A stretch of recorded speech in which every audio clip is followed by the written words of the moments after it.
आपका पैसा बर्बाद हो रहा है और आपको इसकी भनक तक नहीं है। तो बात है साल 1992 की, जब इंडिया में सिर्फ और सिर्फ एक ही नाम गूंज रहा था, हर्षद मेहता, जो स्टॉक को मैनिपुलेट करने में एक्सपर्ट आदमी था। आज तो लोगों ने उसे हीरो बना रखा है, लेकिन असल में उसने 105 करोड़ के डिपॉजिटर का पैसा दांव पर लगाया हुआ था और वो पैसा था SBI बैंक के अकाउंट होल्डर्स का। 2010 में भी कुछ ऐसा ही वाकया हुआ जब विजय माल्या का 10,000 करोड़ का स्कैम पकड़ा गया और उसने भी दांव पर लगा रखे थे 22,000 करोड़ के डिपॉजिटर का पैसा। और ऐसा आज से नहीं, हमेशा से होता आया है। हम मिडिल क्लास और गरीब लोग दिन रात मेहनत करके खून पसीना बहाकर मुश्किल से पैसा कमाते हैं और उसे बैंक में रख देते हैं, ये समझकर कि वो हमारा पैसा है और बैंक इसे सुरक्षित रखेगा। पर नहीं, जिस वक्त आपने अपना पैसा बैंक में डिपॉजिट करवाया, वो पैसा आपका नहीं बैंक का हो जाता है। फिर उस पैसे से चाहे बैंक किसी बड़े बिल्डर को लोन दे, किसी बड़े आदमी को फेक BR दे या LOC के नाम पर किसी एयरलाइन कंपनी को सारा पैसा दे दे, उस पे आपका कोई जोर नहीं होता। और जब आपको इसकी खबर मिलती है और आप दौड़ के बैंक जाते हो तो आपको देखने मिलती है ये हजारों लोगों की लंबी लाइन जो आप ही की तरह अपना पैसा लेने बैंक में आए हैं। डिमोनेटाइजेशन हो या PMC बैंक घोटाला, हर्षद मेहता स्कैम हो या कोविड आउटब्रेक, हर सिचुएशन में अगर किसी को निराशा हाथ लगती है ना, तो वो है मिडिल क्लास, जो बैंक्स को अपना मसीहा मानते हैं। दरअसल बैंक्स आपका मसीहा नहीं बल्कि एक मास्टरमाइंड है जो पैसों को इधर से उधर करने में एक्सपर्ट होता है। आप खुद ही देख लो, जब आप बैंक में कोई बड़ा लोन अप्लाई करने जाते हो, जैसे होम लोन या एजुकेशन लोन, तो बैंक आपको खुशी खुशी अंदर बुलाता है, आपसे प्यार से बात करता है वगैरह वगैरह, क्योंकि बैंक के पास एक सिक्योरिटी और 22 से 23% का इंटरेस्ट चल के खुद आया है। इसलिए वो कभी आपको ऐसे लोन्स के लिए मना नहीं करते। पर वहीं अगर पर्सनल लोन के लिए अप्लाई करते हो या स्टार्टअप के लिए लोन अप्लाई करने जाते हो, तो आपको ऐसे ट्रीट किया जाता है जैसे कोई भीख मांगने आया हो, भले उस सेम बैंक में आपका अकाउंट क्यों ना हो और आपके अकाउंट में 5-6 लाख रुपए भी क्यों ना पड़े हो। देखो, अगर आप भी यही सोच कर चल रहे हो कि बैंक में पैसा सेव करके आपका पैसा सेफ है और वो आपको अमीर बना देगा, तो मैं बता दूं, DICGC के अकॉर्डिंग अगर कोई भी बैंक दिवालिया होता है तो अपने डिपॉजिटर को सिर्फ 5 लाख रुपए देने के लिए लायबल है, यानी सिक्योरिटी की गारंटी तो यहाँ भी नहीं है। और रिच भैया 2-3% के रिटर्न में आज तक कौन सा आदमी अमीर बन पाया है, जरा ये बता दो। अमीर लोग इस बात को भली भांति समझते हैं, इसलिए वो बैंक में एक लिमिटेड अमाउंट रखकर अपना सारा पैसा लगाते हैं एसेट्स में। तो आज मैं आपको 5 ऐसे एसेट्स बताने वाला हूँ जो आपको अमीर बनाने के रास्ते पर ले जाएंगे, जिसमें सबसे पहला एसेट आता है asset number 1, the gods money. एक बहुत फेमस इंसान का कहना है कि मैं उस चीज को क्यों हासिल करूँ जो इंसान ने बनाई है, बल्कि मैं तो ऐसी जगह इन्वेस्ट करूंगा जिसको भगवान ने बनाया हो, and that is gold and silver. और जिस इंसान ने ये बात कही है वो है रॉबर्ट कियोसाकी। वो इसे गॉड्स मनी कहते हैं। ऐसा इसलिए क्योंकि गोल्ड एंड सिल्वर ही एकमात्र ऐसी कमोडिटीज हैं जिसपे ना कोई गवर्नमेंट कंट्रोल होता है और ना कोई मार्केट फॉल। रॉबर्ट का मानना है कि आपके बुरे फाइनेंशियल वक्त में ये गॉड्स मनी आपका सबसे बेस्ट इंश्योरेंस पॉलिसी साबित हो सकती है, क्योंकि पेपर करेंसी जैसे USD, INR या जापानीज येन एक्सेस प्रिंटिंग और मार्केट इन्फ्लेशन और चेंजेस की वजह से हमेशा वैल्यू लूज करते रहते हैं। और इस नए साल पे तो रुपया मानो ऐसे गिर रहा है जैसे दुनिया की सबसे कमजोर करेंसी हो। हाल ही में रिपोर्ट में पता चला कि रुपया $1 के अगेंस्ट 86.58 का हो गया है और ऐसा माना जा रहा है कि ये और भी ज्यादा गिरने वाला है। पर गोल्ड और सिल्वर बुरे से बुरे मार्केट सिचुएशन में भी अच्छे खासे रिटर्न देते हैं। एग्जाम्पल के लिए 2008 की फाइनेंशियल क्राइसिस ही देख लो। एक तरफ जहाँ स्टॉक मार्केट गिरा हुआ था, रुपया तेजी से बढ़ना चालू हो गया था, रियल एस्टेट मार्केट क्रैश हो गए, वहीं गोल्ड के प्राइसेस स्काई रॉकेट कर गए। यानी एक तरफ जहाँ सारी इन्वेस्टमेंट लॉस दे रही थी, वहीं गोल्ड एक सेफ हेवन एसेट था। और इतना ही नहीं, जिस तरह बैंक्स में आपका रखा पैसा आपके होते हुए भी आपका नहीं है और नहीं उस स्पीड से ग्रो पाता है जिस स्पीड से इन्फ्लेशन बढ़ रही है, उससे ठीक उल्टा गोल्ड एक इकलौता ऐसा एसेट है जो घर की अलमारियों में पड़े पड़े भी आराम से मार्केट इन्फ्लेशन को बीट कर देता है और सबसे बेस्ट लॉन्ग टर्म फाइनेंस का सोर्स है। शायद इसलिए धनतेरस हो या दिवाली, अक्षय तृतीया हो या फिर शादी, इंडिया में सबसे ज्यादा गोल्ड खरीदा जाता है। अभी हाल ही में गए 2024 का वेडिंग सीजन तो आप जानते ही हो, जिसमें सिर्फ 2 महीने के अंदर अंदर 40 लाख से भी ज्यादा शादियां पूरे भारत में हुई, जिसमें कुल 144 टन ऑफ गोल्ड खरीदा गया। यानी अगर नंबर में देखा जाए तो कुल मिलाकर 2 महीने में भारतवासियों ने 1.15 लाख करोड़ का गोल्ड खरीदा। और इंडियंस के लिए गोल्ड सिर्फ फाइनेंशियल एसेट नहीं बल्कि फैमिली लेगेसी है, जो जनरेशन टू जनरेशन।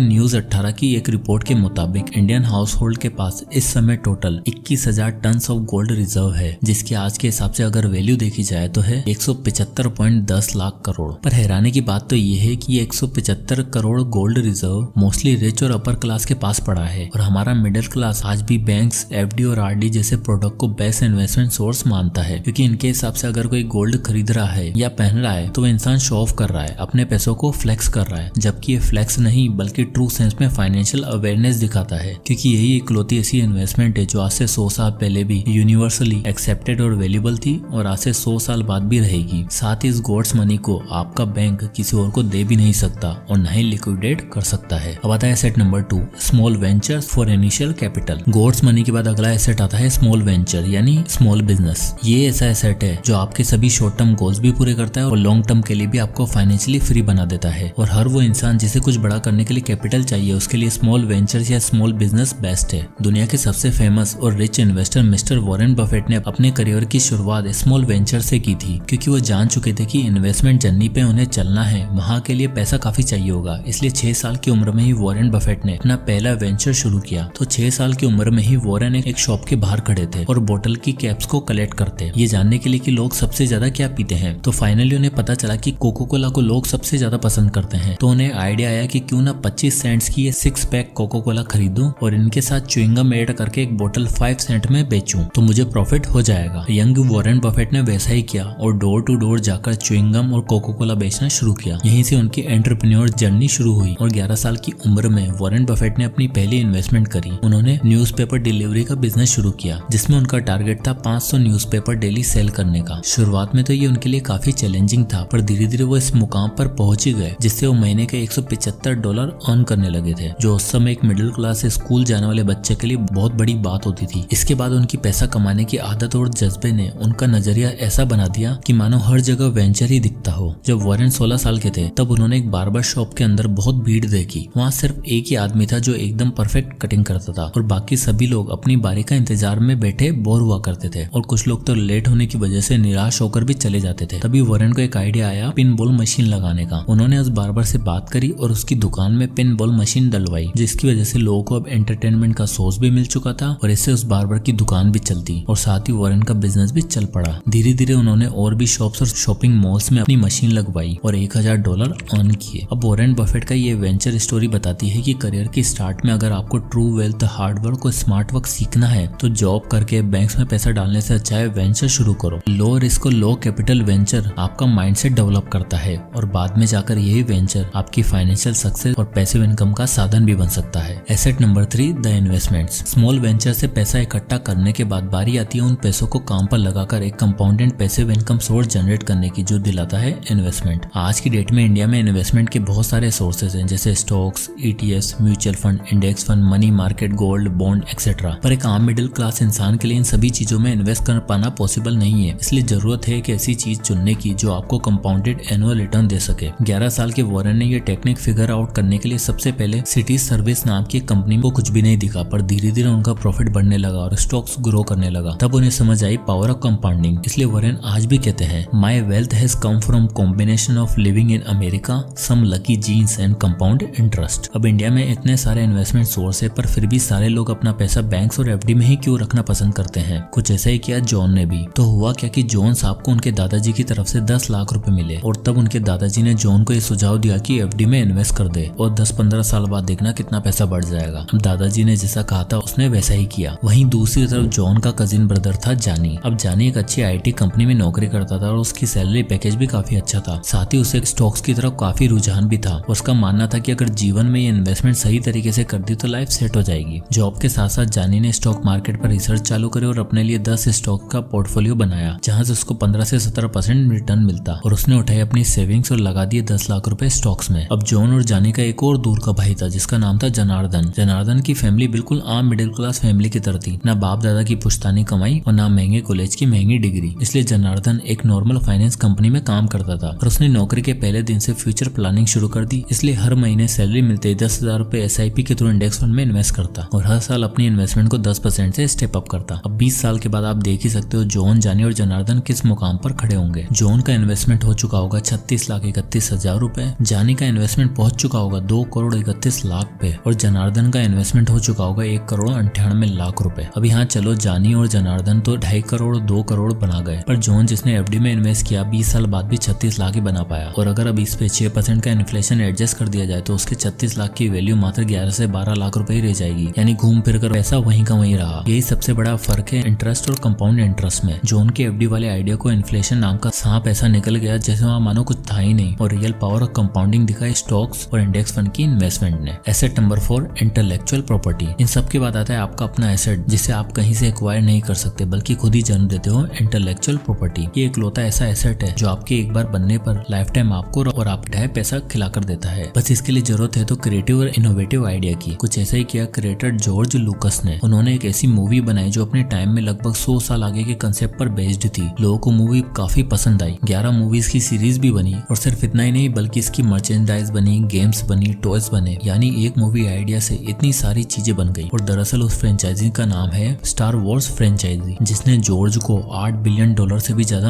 अर्न करके दिया। ये दिखाता है कि अगर आप आईपी के थ्रू एक पावरफुल आइडिया को प्रोटेक्ट और मोनेटाइज किया जाए तो लाइफ टाइम वेल्थ क्रिएट हो सकती है। आईपी के अंदर अलग अलग तरह के राइट्स होते हैं, जैसे अगर आपने कोई प्रोडक्ट क्रिएट किया तो उसका पेटेंट करवा सकते हो, आपने कोई फेमस ब्रांड बनाया या टैगलाइन शुरू करी तो उसका आप ट्रेडमार्क करा सकते हो, कोई बुक, वीडियो, मूवी, सॉन्ग या डिजिटल आर्ट बनाया तो आप उसका कॉपीराइट ले सकते हो। बदलते भारत में आईपी का स्कोप काफी ज्यादा बढ़ रहा है, क्योंकि यहाँ एक साल में 1,40,000 से भी ज्यादा स्टार्टअप बन रहे हैं जिन्हें अपनी किसी न किसी प्रोडक्ट, कंटेंट या स्टोरी के लिए आईपी की दरकार रहती है। ऐसे में आप भी अपने पैसों को बैंक में रखने के बजाय ऐसे सेट में लगा सकते हो जहाँ से आपको लाइफ टाइम पैसों की ग्रोथ दिखे। और ये कुछ भी हो सकता है, जैसे कोई ई बुक, पॉडकास्ट या यूट्यूब वीडियो जिसका आप कॉपीराइट लेकर अलग अलग इनकम सोर्स जनरेट कर सकते हो। अब आता है set number 5, second hand products. India में सेकंड हैंड प्रोडक्ट्स की मार्केट गोल्ड माइंड से कम नहीं है, पर यही सबसे इग्नोर्ड और अनटच्ड सेक्टर है। आज के समय में सभी को सारी चीजें जल्दी और सस्ती चाहिए, इसी वजह से चाहे वो कपड़े हो, पीसीज हो या मोबाइल फोन, इन सब का रीसेल मार्केट बहुत तेजी से ग्रो हो रहा है। तो मुताबिक जाना गया है कि इंडिया का second hand clothing market $3 billion का है, जो 2032 से बढ़कर $9 बिलियन का होने वाला है। और सबसे बड़ा कंट्रीब्यूशन मोबाइल फोन्स का है, जिसकी रीसेल मार्केट $5 बिलियन टच कर चुकी है। ऐसे में अगर आपके पास कार्स, फर्नीचर या इलेक्ट्रॉनिक का अच्छा एक्सेस है तो आप स्पिनी, फरलेंसो, रेंट मोजो जैसे प्लेटफॉर्म की बिजनेस स्ट्रेटेजी समझकर अपने लिए सेकंड हैंड प्रोडक्ट का बिजनेस खड़ा कर सकते हो।